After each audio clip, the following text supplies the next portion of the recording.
Imagine a young emperor so scandalous, so outrageous, that even ancient Rome, a society already steeped in decadence, was left utterly horrified. A ruler whose acts defied religion, tradition, and morality, his very name became synonymous with excess, cruelty, and moral chaos. That emperor was Elagabalus. Rising to power at the tender age of 14, he ruled Rome from 218 to 222 AD, a period marked by bizarre rituals, shocking sexual behavior, grotesque banquets, and political humiliation of Rome's elite. His reign was short, lasting just 4 years, but it left an indelible mark on Roman history, a cautionary tale of youth, power, and unbridled excess. Today we dive into 7 of the most horrific things Emperor Elagabalus did that shocked Rome and earned him a place among the most infamous rulers of all time.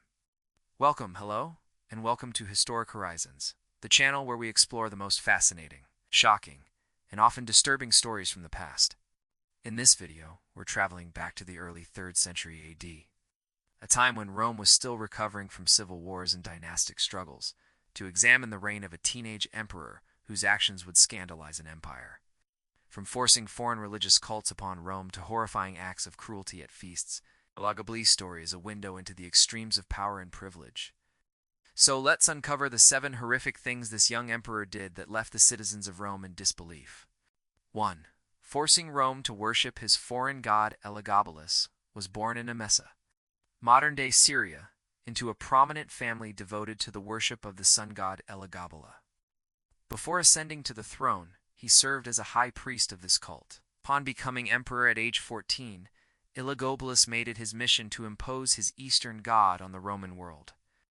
He built a magnificent temple called the Elagobalium on Rome's Palatine Hill, a sacred space that housed the black stone of Emesa, a meteorite revered as a divine symbol.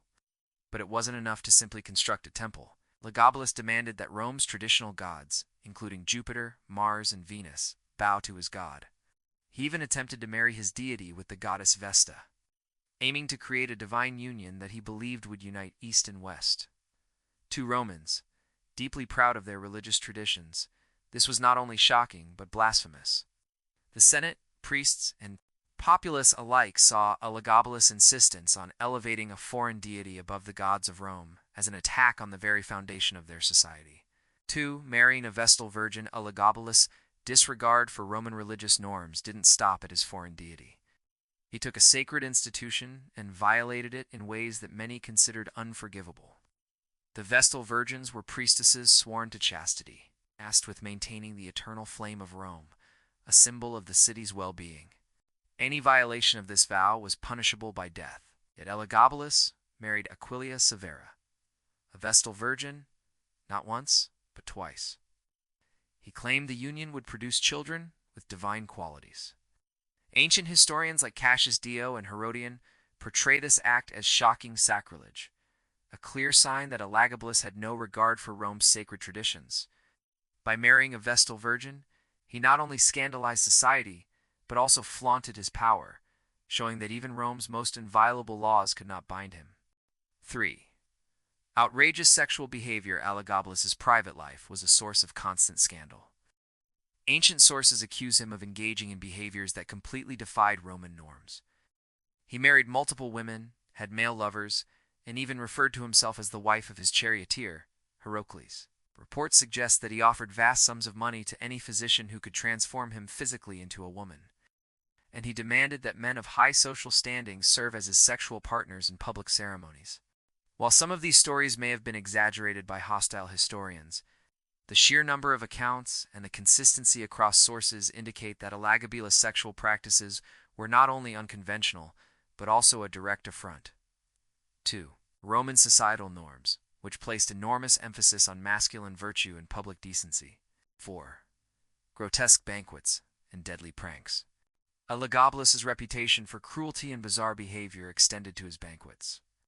Ancient accounts describe feasts designed to humiliate, terrorize, or even kill unsuspecting guests.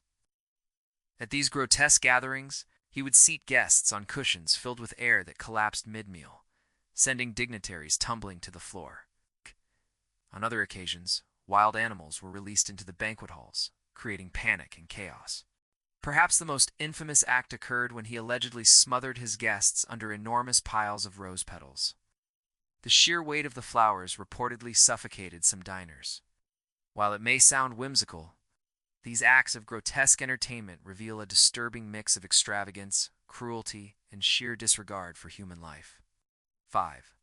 Lavish spending and economic chaos. Rome had seen extravagant emperors before, but Elagabalus took luxury to extreme levels that destabilized the empire's finances. He reportedly spent enormous sums on jewelry, clothing, and unusual luxuries.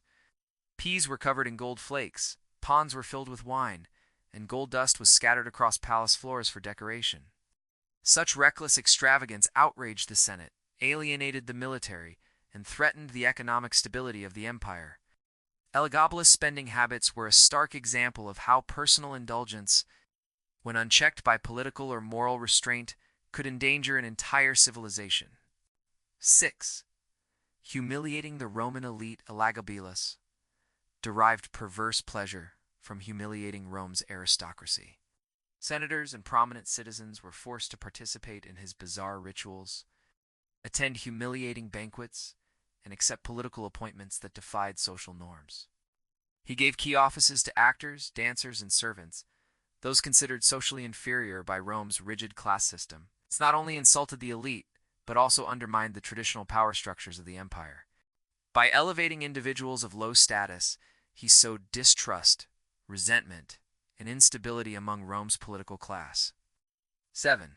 His shocking death. Elagabalus' reign ended violently. By 222 AD, at just 18 years old, he had made enough enemies to ensure his downfall. The Praetorian Guard, perhaps assisted by his own grandmother, assassinated him. Ancient accounts describe his body being dragged through the streets, stripped, and ultimately thrown into the Tiber River. Following his death, the Senate enacted a damnatio memoria, attempting to erase his name and memory from history. Yet this effort ironically ensured that Elagabalus would be remembered, not as a forgotten ruler, but as one of the most notorious emperors in Rome's history. Conclusion. Elagabalus ruled Rome for just 4 short years, but his legacy of horror, scandal, and excess continues to captivate historians and storytellers alike. His actions, from religious sacrilege to grotesque cruelty, his outrageous sexual behavior and public humiliation, reveal the dangers of unchecked power, especially in the hands of youth and inexperience. Rome was a city accustomed to decadence, yet even its citizens were shocked by the deeds of this young emperor. Elagabalus remains a symbol of the extremes of imperial excess and the dark side of human desire for power and indulgence. Subscribe to our channel and press the bell icon to support our work and never miss an upload. Like this video, drop a comment, and share it with others to show your support and help us grow this historical community.